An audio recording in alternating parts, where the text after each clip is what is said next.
Hello মামারা, কেমন আছেন আপনারা? আজ আমরা এমন এক মহামানবের কীর্তি নিয়ে হাসাহাসি করব, শুনলে আপনারা বলবেন এসব আমাদের দেশেই সম্ভব। দেখুন তো কাণ্ড।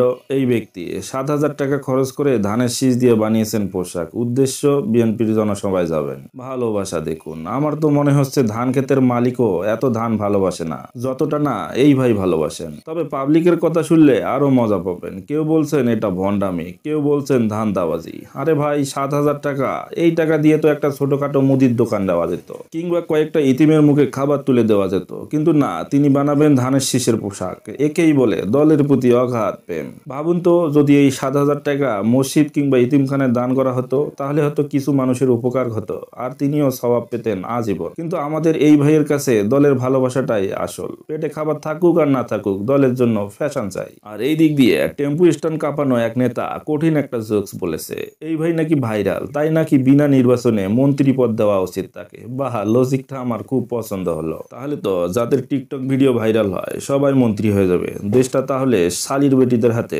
চলে যাবে। একটা কথা কি মামা, দেশে তেল বাজার ভন্ডের অভাব নাই। আগে দেখতাম নৌকার গুণগান, এখন দেখছি ধানের শীষের জয়গান। এরা আসলে সুযোগ সন্ধানী। দল ক্ষমতায় গেলে দেখবেন অন্যের হক মেরে খাচ্ছে। সব দলেই এদের থেকে সাবধান থাকা উচিত, এদের জন্যই দলের বদনাম হয়। তাই আমার মামা ভেজাল বলতেছে, এই ভাই পাবনা থেকে সমাবেশে এলেন কিভাবে? উনি বলেছেন ধান নাকি তাকে নিরাপত্তা দিয়েছে। আরে ভাই, নিরাপত্তা দেওয়ার মালিক তো আল্লাহ। ধান কি বুলেট ঠেকাতে পারে? আমার তো মনে হচ্ছে অতিভক্তি চোরের লক্ষণ। ব্যাপারটা এই ভাইয়ের জন্যই তৈরি হয়েছে। তাই মামারা, আমি রাকিব একটা ভালো কথা বলি, যদি রাজনৈতিক দলগুলো এইসব ভণ্ড আর তেলবাজদের প্রশ্রয় দেয়, তাহলে মানুষ বলবে এতদিন আমরা আওয়ামী লীগের বিনোদন দেখেছি, এখন দেখতেছি বিএনপির বিনোদন। তাই বন্ধুরা, এইসব তেলবাজ আর ভণ্ডদের থেকে দূরে থাকুন আর হাসতে থাকুন। দেখা হবে পরের ভিডিওতে। Tata, bye bye. আমার ভিডিওটা ভালো লাগলে অবশ্যই লাইক, কমেন্ট আর শেয়ার করে দিবে। আর হ্যাঁ, অবশ্যই চ্যানেলটা সাবস্ক্রাইব করবে। ধন্যবাদ।